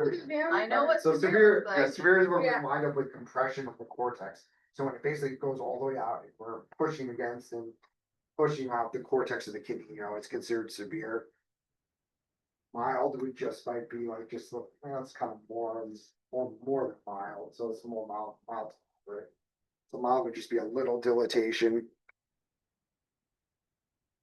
So that's kind of borderline, mild to moderate, so a little bit less, think of that, so just a small area of dilatation. Dilatation would be just the pelvis area, would be mild. Moderate, you start to get expansion of that collecting system. Yeah, severe would be like this, where it goes all the way out. These are, moderate, pretty moderate.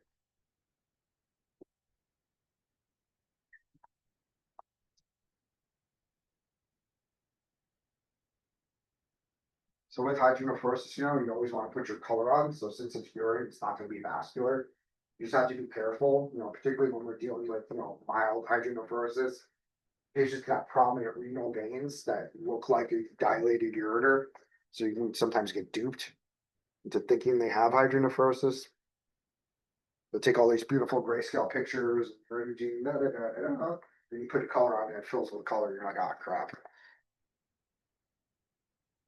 So this is marked for severe hydronephrosis, so it's all the way out, pressing all the way out to the periphery of the kidney, so that kidney, unfortunately, that's blown. That's very severe hydronephrosis.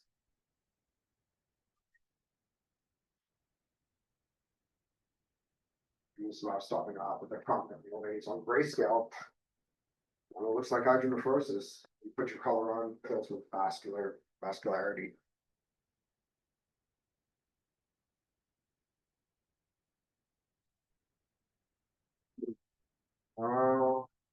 The contrast enhanced ultrasound. So good thing about our ultrasound contrast agents is they're not nephrotoxic. They're essentially just gas bubbles. We're going to talk about more about later this semester about some of the contrast agents that we utilize. But they can be utilized, to help visualize the vasculature when we're looking at kidney transplants. To make sure, that we get good images of those anastomosis sites, looking for stenosis, as well as the perfusion through the kidney. They can also do elastography, which tests the stiffness of the organs to see if there's any evidence of fibrosis or damage of the kidneys that we would see as in chronic rejection. I remember this picture. You remember this one? Yep. But now we're talking more about back with our normal renal anatomy. So kidneys, when they're forming embryologically, they start developing in the pelvis and they slowly migrate their way up to where they're normally sitting to meet the adrenal glands, up in our flanks, up more superior. But sometimes the kidney could stay in the pelvis. So one might migrate up while the other stays down in the pelvis. So if you're ever doing a sonogram and you don't see the kidney where you normally see it, first place to go check is the pelvis. Take a quick peek down there, you might say, oh, there's the kidney. Or make sure they didn't have it removed. Or make sure Forgot. that's a good question. Yeah, with your kidneys? Yeah, why?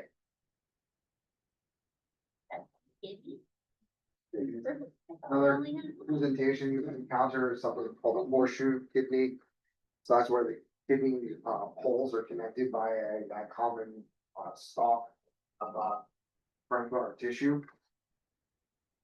So the kidney is connected by an isthmus, anterior to the great vessels, inferior to the SMA, or I'm sorry, IMA. Horseshoe kidney, anyone scan a horseshoe kidney or seen them? Yeah. Yeah, they're fun to see that. Yeah, but when you have a kid. Pissed me off the first time I had Yeah. one because I was like, I can't get this thing to open up, man. I can't get a length on it. Like, no matter how I turn, it just keeps going. Like, what's going on? Like, I couldn't even, was dumbfounded. Like, I was like a 10-year-old kid, and he would just stare at me, like, I'd be like, would you be able to turn on your side? And he's just like, or would you be able to hold your breath for 1 second? And he'd just stare at me, and I'm like, okay, whatever, my fingers are bad. yeah, I remember I was like trying to get the length of this thing. Like, I'm just turning on, like, it's gone. But now I'm looking on this side, I'm like, God, like, what's going on? Like, I just couldn't see the end of the kidney. Dan's pressing really hard on the patient to get just Oh my God. what's happening? Yeah. Oh, they're rookie mistakes. Dan's getting beat by. Pancake kidney. So this is a fusion of the two kidneys, the double collecting system. So this is usually down low, down the pelvic area. Um, Extrarenal pelvis. So this is a kind of like an anatomical variant or a formation where the ureter has an outpatching near the hilum, near the pelvis of the kidney. So oftentimes it'll look like a cyst kind of just sitting outside the kidney near the hilum of the kidney. Some of you have a double collecting system. You got two ureters exiting out of the kidney. So one that enters into its normal spot in the bladder, another one simply enters into the top of the bladder. Or you got patients with polycystic kidney disease with multiple cysts, throughout their kidneys. Anyone here have a dromedary hump?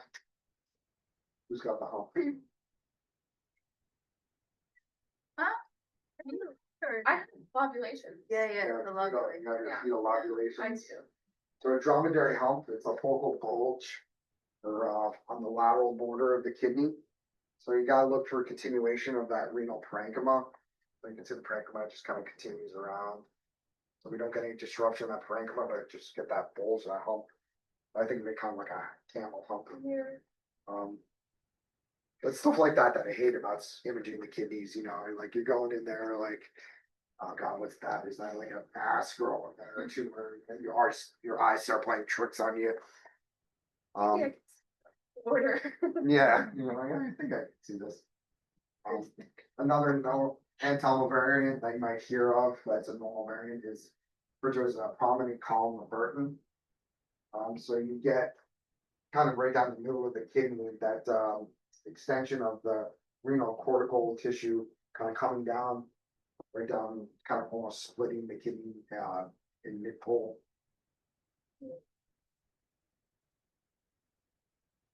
Junctional parenchymal defect. That's what we both have. Yeah. That's what you guys have, junction parenchymal defect.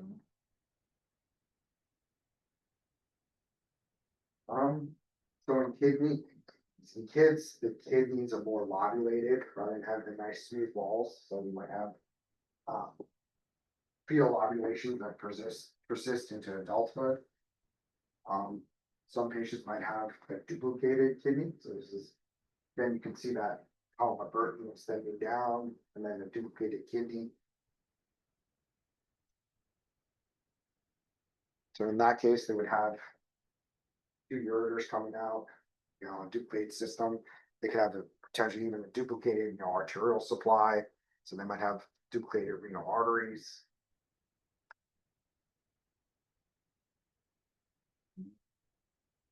So this was trying to document a horseshoe kidney.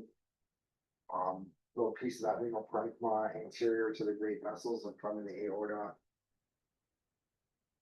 Here they actually better demonstrate that kidney now. Keep going all the way across, crossing over midline in front of the aorta.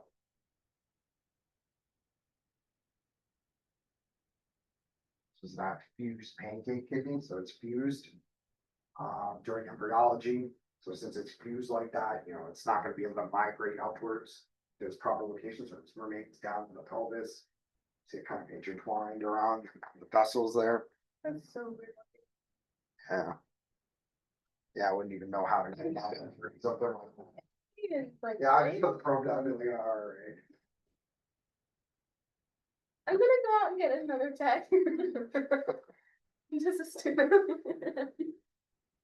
So common pathologies. You guys are getting a little crash course into the renal cysts and renal calculi. So we saw stones already, calculi. So cysts, cysts can vary. They can be simple, meaning that there's no echoes within the cystic structure itself.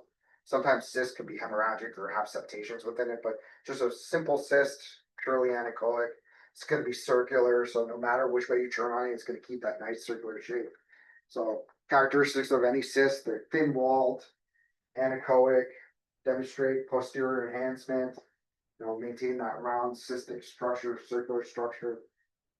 So this was a little cyst, intrarenal within the kidney. So cysts can definitely vary in size, cysts can get massively huge. So you guys, I'm sure have seen some very massive ones, Yeah. I saw one that was like 8. They were biopsies. So. Yeah, I've seen flips, big. I've seen some big ones, renal yeah, cysts. 15, 16, they're like massive, huge ones. They don't even look like, cause like, they're coming off, like, the ones that like coming off the side, I'm like, how is it not like pop yet, like, they're. Yeah, great, yeah. That's crazy. I don't know. They're But again, they're non-vascular, so there's blood flow in it, put your color on, prove it's a cyst. Turn on it, take it in multiple planes. All simple cysts. Totally normal incidental findings, so you don't have to freak out. Patients looking at your screen, they don't have to freak out. Don't worry, sir, these are very common. They're so common. Versus polycystic disease now, so. When you get some of these polycystic kidneys, man, they can become very huge, like almost taking up like the whole abdomen. You really don't even see, renal parenchyma or renal tissue anymore. It's hard to discern what's what when you're looking at these polycystic kidneys.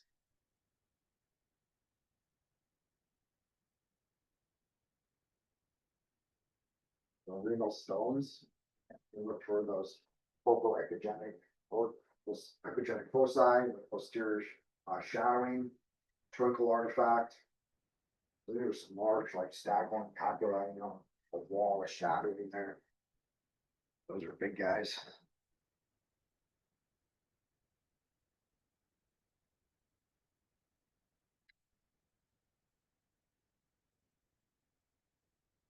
Patient who's suffering from nephrocalcinosis, then the renal pyramids, and positive calcium, get some posterior shadowing with it.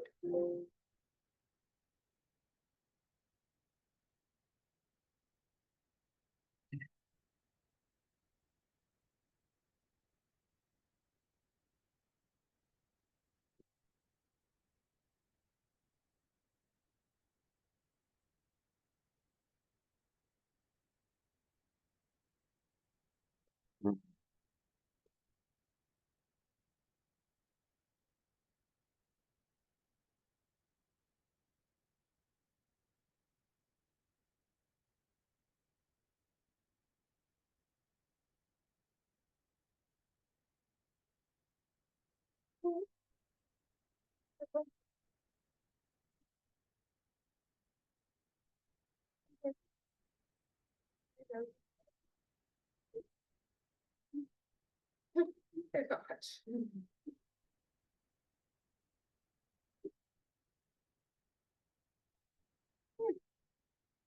Label a kidney, your arteries. I'm not gonna ask for the veins on this place, so just be able to label your arteries. Going from the main renal artery, which I give you, know the sequence. The main renal artery, segmental arteries, interlobar, arcuate, the ones that go around the pyramids, or the arcuate. Yes, and small little fiber, I think of little hairs extending out from the arcuate as the interlobular.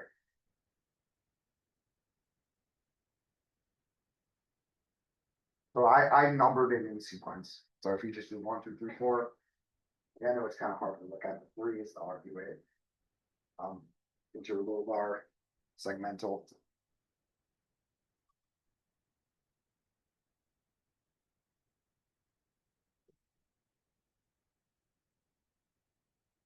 Let's see what else we got. You could just keep it up there. Yeah, I could, right? Again. Um,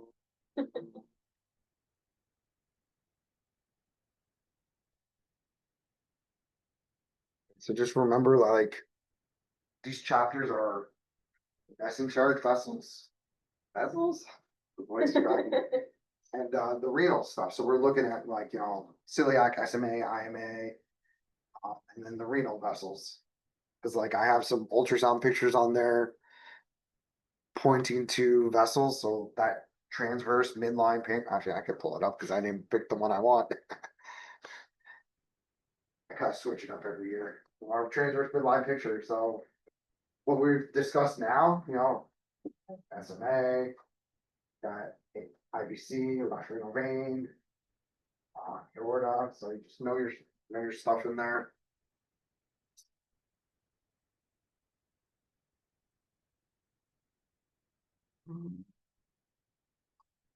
Where did it go?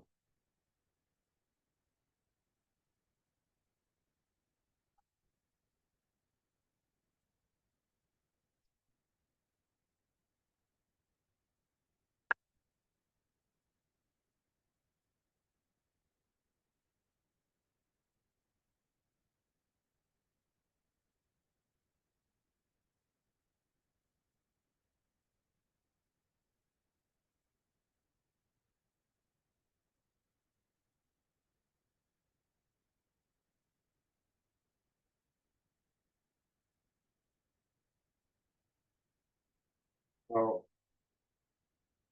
when we're talking about renal artery Doppler, you have to know your resistive indices in terms of what's normal versus abnormal. What is that? One is definitely abnormal. So a normal kidney should be low resistant. So it shouldn't go above. Let you guys figure that out. No, like the three types of rejection: hyperacute, acute, and chronic rejection. So like when does each of those occur and what are the sonographic characteristics, of the three of them?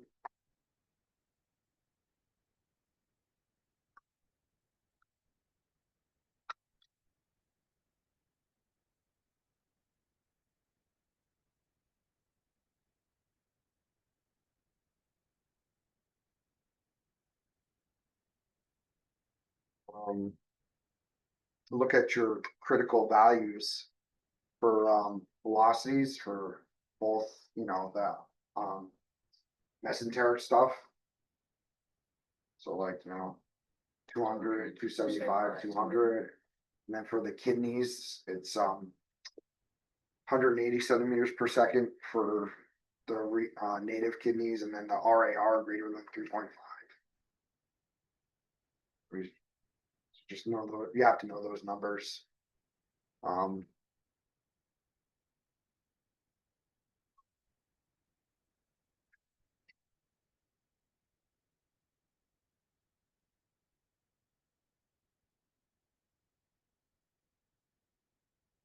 When a vessel has a very prolonged acceleration time, it's a long acceleration time. What does that mean? What does that indicate to you? Asparagus, yep. There's got to be a stenosis. Where do we see most of the stenosis in the renal arteries? Like for atherosclerosis. What segment of the vessel? Like the distal third? No, was that for something else? It is for something else. What is it? One of the other thing? Or the other? No, where we see, if we see a stenosis in like the distal 2/3, what could that indicate? When we're looking at the main renal arteries.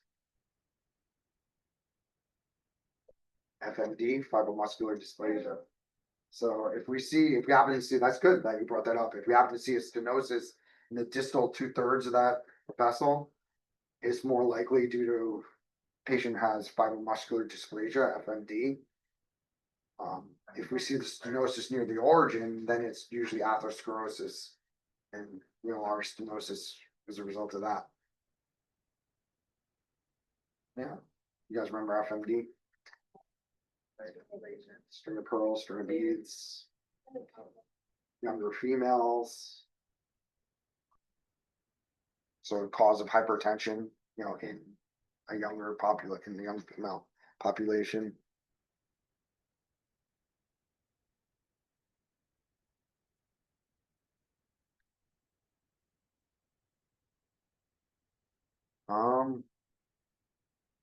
Think of all the things that would increase resistive indices. Hydronephrosis, Rejection. rejection, yeah, just start. pretty much almost everything that we discussed.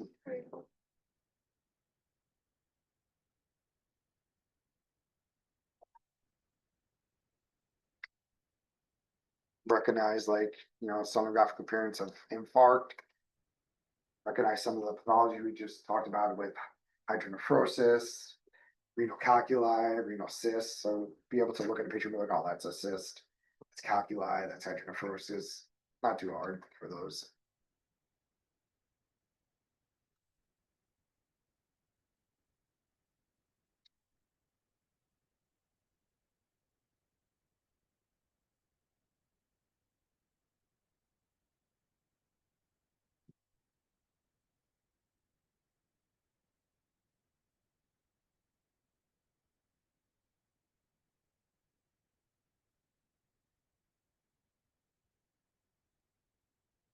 Add a bonus question on here where you could get a point for each indication for doing a renal artery Doppler exam. So go back and start thinking about indications for doing a renal artery Doppler.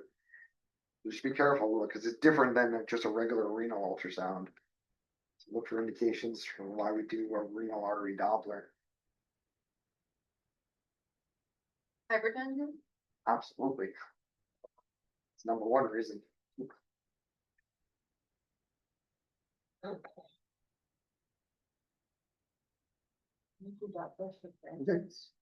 Yeah. Hello, transplant, yeah. Doing a renal artery Doppler. Get creative. See where your brains are at.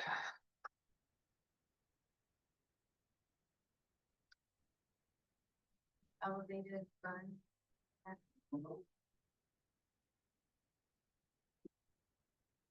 Yeah, okay.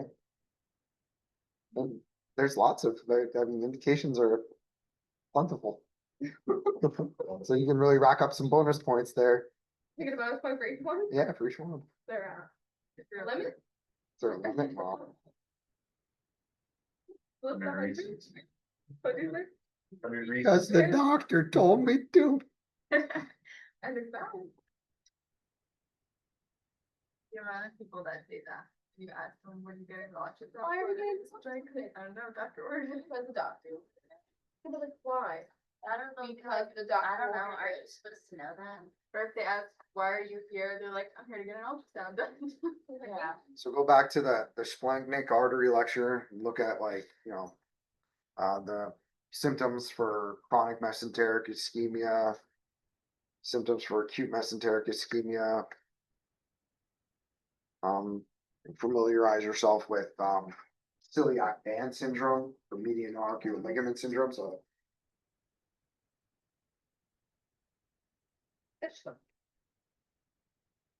I think I have the same problem as my daughter. Like, yeah, it's serious, man. Like, I passed everything in life to her. It's really weird, like how like she's just a clone of me. That's it's like my wife, like, she's Egyptian, so like the salty, oh, well, I don't know, she finds a lot of things I eat disgusting, but like I like dip sausage in maple syrup, and for me it's delicious. I grew up on that. Like my like, so like she's like, even stuff like that you pass to your daughter. No one else in the family, like, No.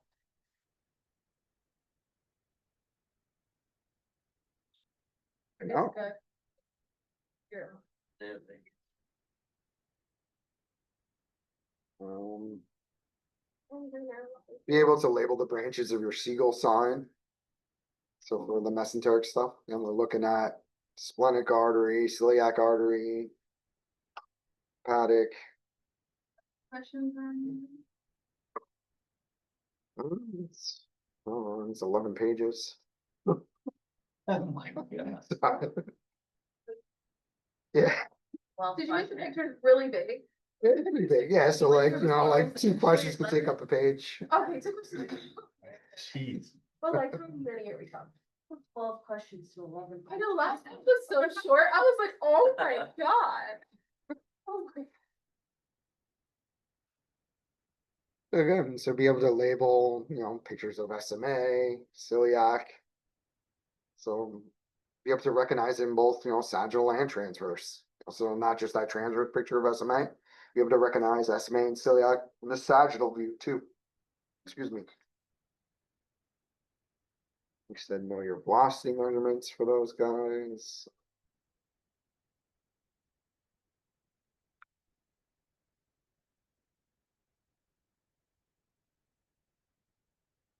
What was nutcracker syndrome?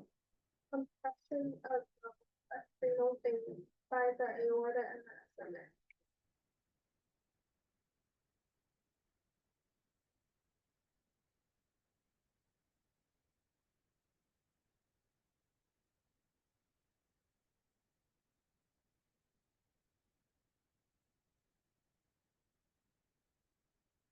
That's right.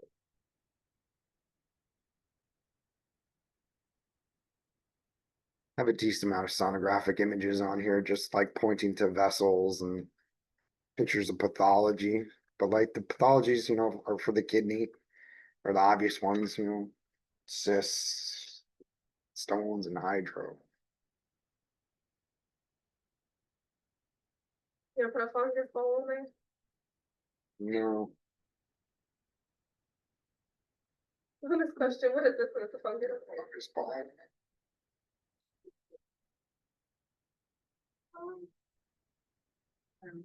Oh.